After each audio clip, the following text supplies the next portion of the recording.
Welcome back, Michael Dennis here again. In this video I'm going to show you how to make the filling stitches on these coordinate or outline threads that you've already made. The thing we need to decide is where to start and finish our first row of stitches, sometimes called the foundation row.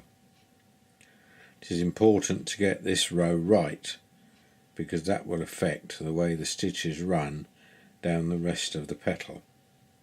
I have marked on the pattern, although you can't see it so well now, where to start and finish your first line with a red line. The start of the line there and the end of the line just there. You first need to thread up your ballpoint needle with the thread that you're going to use for the filling stitches. To start your filling stitches, you need to run the needle and thread up through the couching stitches on the side.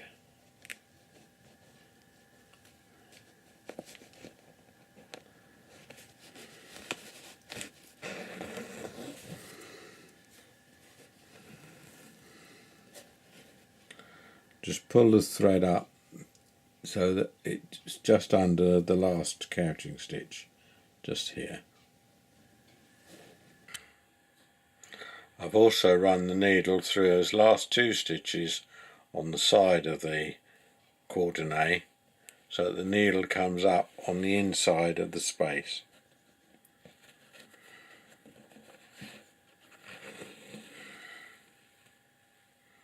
So we're now ready. We've got the thread on the inside of the space. We're now ready to make our first line of buttonhole stitches. To make your buttonhole stitches, run the needle under the coordinate and over this thread.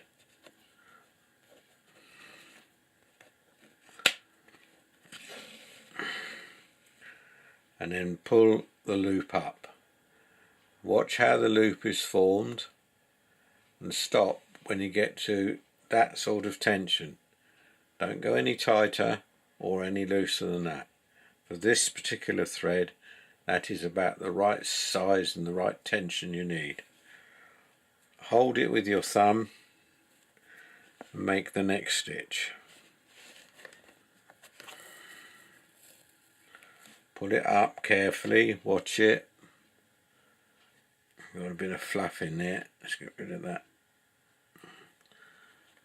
Pull it up until it's the same tension as your first stitch. Hold it with your thumb and make the next stitch. The stitch we are making here is corded single Brussels. So it's a row of buttonhole stitches all close together, no gaps between them, and equal spacing of the stitches. Now this couching stitch here is in the way of making my next stitch, so you have to make a judgment whether you go this side of it or this side of it. There's no hard and fast rule, it just depends on the thread you're using and the way it's spaced. I'll go the other side. Again, just pull it slowly, just take your time. While you're learning, it's better to take your time and get them even than rushing and spoiling it. You'll find that as you progress you'll get faster anyway. So just pull it up to the same sort of tension as the others. Hold it with your thumb and make the next stitch.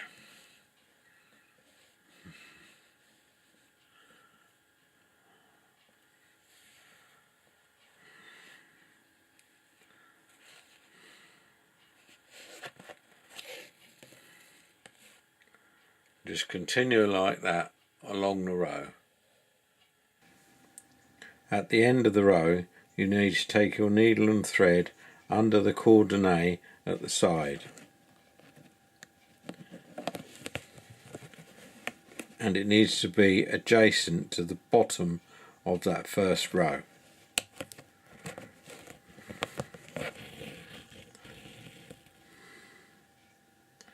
Again, don't pull this too tight, and then loop it under again.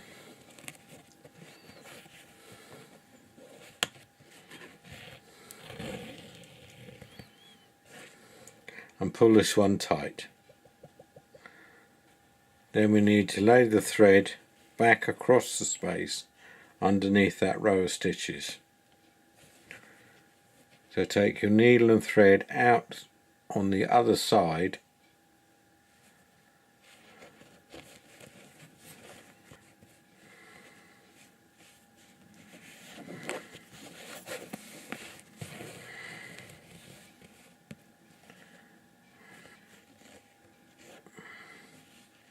and then take the needle and thread through again. And pull that tight.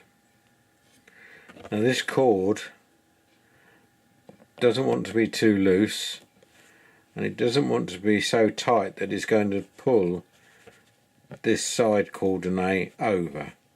Just needs to be firm. Because we're working on a curve here, our length of stitches are going to get longer as we progress down this space. To increase the number of stitches, we can work one stitch now into the coordinate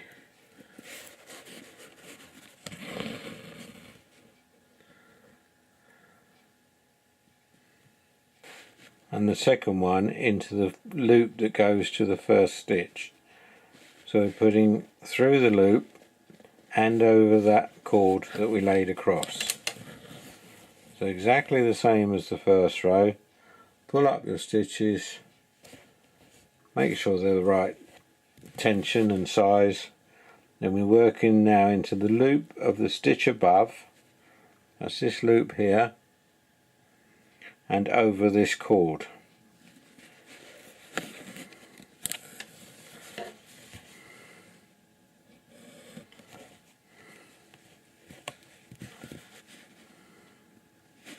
Into the loop and over the under the cord.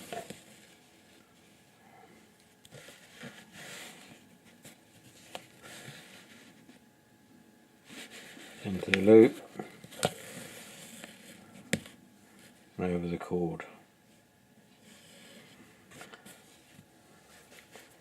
Now you continue like this along the row. I've now got to the end of the first row where I've got loops on the stitches above, but I've still got this amount of space to fill.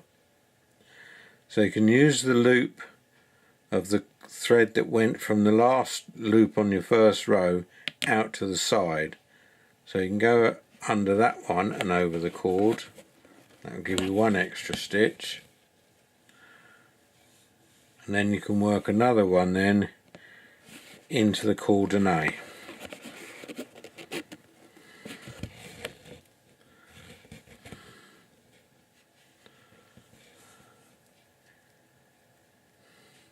And then go out through the side again.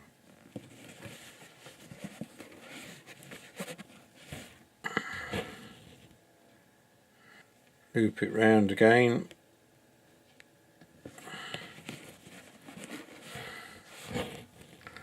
Pull it tight. Lay the cord across the space and out through the other side.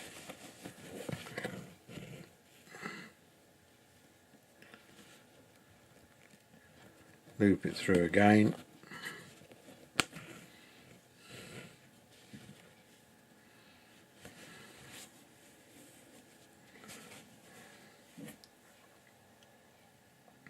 And start your next row.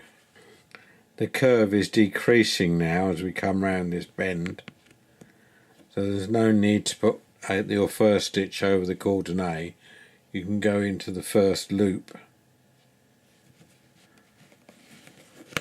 of the row above and make your first stitch, and then start working into the loops of each stitch and carry on like that all the way down the space.